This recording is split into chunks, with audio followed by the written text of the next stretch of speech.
이러면 잘해주고도 여자한테 까이게 되지만 여기서 한 박자만 늦게 들어가잖아요. 그 다음부터는 여자가 여러분들한테 먼저 연락해요. 이때 들어가야 되는 거거든. 좋아하는 여자가 생겼을 때 다가가는 방식이나 플러팅하는 스타일은 사람마다 다른데, 연애를 별로 못 해본 사람, 살짝 여자를 잘 모르는 분들은 일단 잘해주는 것부터 시작하거든요. 물론 좋아하는 사람이 생겼을 때 잘해주고 싶어 하는 건 남녀 할 것 없이 다 같은 마음인데, 이 경험이나 감이 없는 분들은 타이밍과 상황을 볼 줄 몰라서 마냥 잘해주다가 욕 얻어먹고 결국 여자가 팍 씻게 만든단 말이지. 그래서 준비한 이번 이야기. 남자가 여자한테 잘해줄수록 문제가 되는 타이밍 탑 3. 빠밤. 이때는 무조건 피해야 돼요.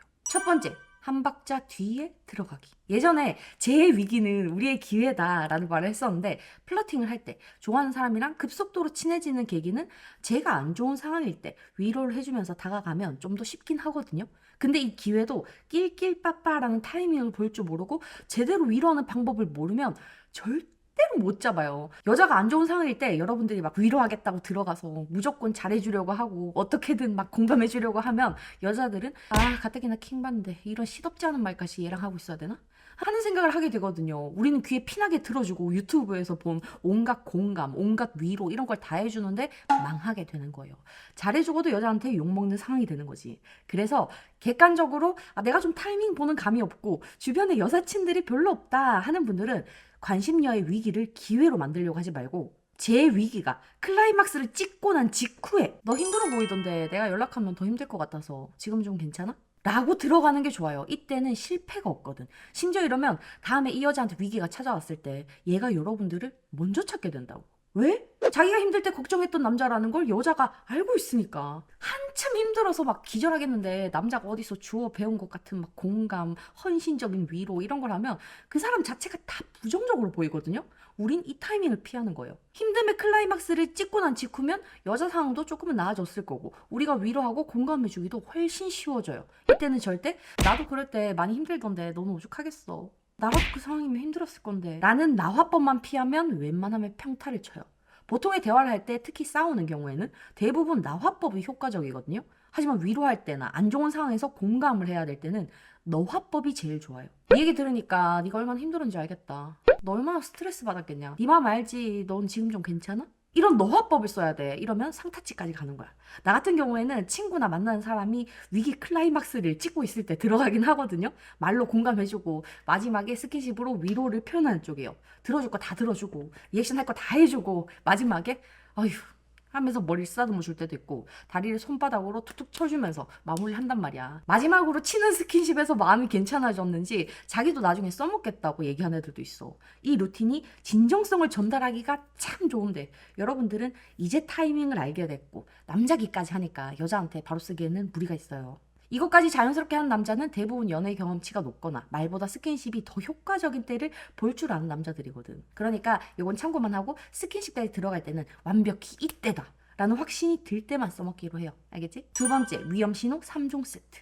여러분들이 이미 호구가 됐거나 호구 변신 중이라는 위험 신호가 있어요. 관심녀, 썸녀, 사귄 지 얼마 안 된 여친한테 물질적으로든 감정적으로든 다 잘해줬는데 이 여자가 우리한테 나 필테 다니고 싶은데 너무 비싸서 라고 하거나 둘이 같이 인스타 보고 있는데 얘는 남친한테 가방 받았다고 올렸더라. 아니면 인당 10수만 원 하는 파인다이닝 얘기를 하면서 얼마 전에 걔 여기 갔다 왔다던데 되게 좋다더라. 이런 3종 세트를 말할 때 이게 위험 신호예요. 남녀 불문하고 사람들 중에는 자기가 기대하지 않았던 과한 호의를 누군가로부터 받게 됐을 때 뭐지? 얘 파면 더 나오겠는데? 하는 상스러운 본능을 가진 애들이 종종 있거든. 얘네들도 처음에는 그럴 의도가 있었던 건 아니지만 예상 못했던 과한 호의를 받게 되니까 자기도 모르게 욕심이 생긴 거예요. 여러분들이 그걸 캐치 못하고 꾸준히 제 욕심을 채워주다가 한 번 못 채워주면 그땐 어떻게 되겠어? 아주 그냥 온갖 분노와 화바지가 되겠지. 잘해주고도 욕 얻어먹는 건 이래서 나오는 거예요. 그러니까 우리 빠르게 위험신호 3종 세트로 저 여자가 욕심을 부리기 시작하는 타이밍을 캐치할 수 있어야 돼. 이런 상황을 몇 번 경험해본 남자들은 여자를 만날 때 딱 두 가지로 행동하거든요. 현타 맞아서 다음에 누구를 좋아하게 돼도 호의나 호감을 베푸는데 짜게 구는 찐따가 되거나 아니면 여전히 같은 실수를 반복하거나 우린 둘 다 안 돼. 안 돼. 압수해요. 여자들은 남자가 이유도 없이 이 여자가 나를 베껴 먹으려고 하는 거 아닌가? 이 여자가 나를 이용하는 거 아닌가? 하는 의심을 하고 그걸 확인하려고 하는 그 묘한 바이브를 느끼거든. 거기서 찐따 확정이 나. 어느 쪽이든 좋아하는 여자랑 절대 잘 될 수가 없단 말이죠.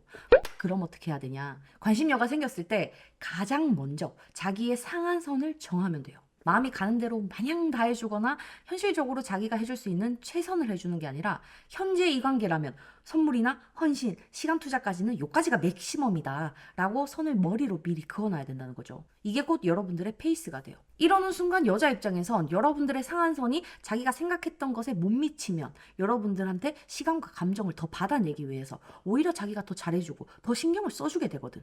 여자가 바라는 선과 여러분이 생각하는 상한선이 같다 하면 좋은 사람인 건 알겠는데 남자로는 안 느껴져서 하는 이유로 차이지 않아.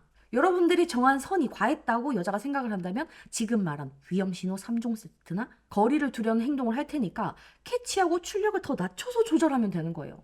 끝! 관계마다 정해진 상한선은 객관적인 기준이 없기 때문에 여러분들이 어떤 사람이고 어떤 사람을 만나느냐에 따라서 좀 케바케해요. 하지만 중요한 건 이 선이 어디까지냐가 아니라 자기가 정한 상한선이 있냐 없냐라는 거야. 있는 사람하고 없는 사람의 태도나 느낌의 차이는 엄청나거든요. 여자들은 이 느낌으로 여러분들이 기준 있는 남자라는 생각을 하게 되고 선이 있는 남자처럼 느끼게 되니까 그 선을 높이려고 여자가 알아서 노력을 하게 돼. 여러분을 대하는 태도가 달라져. 꼭 기억하기다. 마지막 세 번째, 준비물 체크하기. 여러분들이 생각을 했을 때 다른 남자들도 이 정도는 해주던데 왜 내가 하면 부담스러워하지? 왜 내가 잘해주기만 하면 얘네들이랑 계속 어색해지지? 내가 지금 얘한테 잘해주면서 플러팅을 해도 되나? 라는 생각이 든다면 우리는 준비물에 문제가 있는지 한번 봐야 돼요. 준비물은 뭐겠어? 타고나도 어쩔 수 없는 얼굴, 키, 후천적으로 방치된 몸과 관리하지 않기로 한 피부, 자기 자신한테 쓰지 않는 쇼핑 비용이겠지. 사람은 친절이나 호의를 받았을 때 그걸 누군가한테 받느냐에 따라 가치를 다르게 받아들여요. 특히나 여자들은 자기 자신을 인지할 때 상황과 주변 사람들의 가치로 스스로를 평가하는 경향이 더 크거든요. 그래서 여자들이 번호를 딸 때 쭈구리가 자기 번호를 물어보면 괜히 내가 찐따가 된 것 같고 그 정도밖에 안 되는 여자 같아서 기분 나빠하고 서로 놀릴 때 야 저기 네 남친 지나간다 이런 디스 농담도 치는 거예요. 이게 은근히 타격감이 있거든. 생각해봐. 여러분들한테 내가 잘해주면 여러분들이 부담스러워하겠지만 수지가 와서 여러분들한테 잘해주면 여러분들은 감격을 받을 거잖아. 강도가 다를 뿐이지 똑같은 호의도 누가 주느냐에 따라서 받는 감동의 차이가 있는 건 똑같아요. 그렇다고 막 존잘이 되라는 얘기는 아니야. 남자분들은 타고난 거 말고 후천적으로 커버할 수 있는 것만 해도 연애 시장에서 급상한가를 찍게 되거든요. 여자들보다 올라갈 수 있는 높이가 훨씬 높아. 길에 다니다 보면 예쁜 언니들이 눈에 꽤 들어오지만 와 저놈들 진짜 훈훈하다 라고 할 수 있는 남자는 거의 없어요. 여자들이 현실적으로 존잘남만 선호한다기에는 수요와 공급이 너무 안 맞는 상태란 말이야. 그래서 남자들이 조금만 관리해도 만날 수 있는 여자들이 달라지게 되고 같은 호의나 호감을 줘도 여자들이 받는 임팩트가 달라지게 돼요. 얼굴이 좀 아쉬우면 몸으로 먹고 들어가는 거예요. 이목구비가 아쉬우면 피부로 먹고 가는 거야. 키가 좀 아쉬우면 옷으로 먹고 들어가면 돼요. 그걸로 충분해. 오늘 말한 세 가지를 찔끔씩만 해도 여자들한테 잘해줘서 망했다 하는 일은 일어나지 않아요. 우리 이제 흑역사 그만 찍기다. 알겠지? 오늘도 만나서 반가웠어요.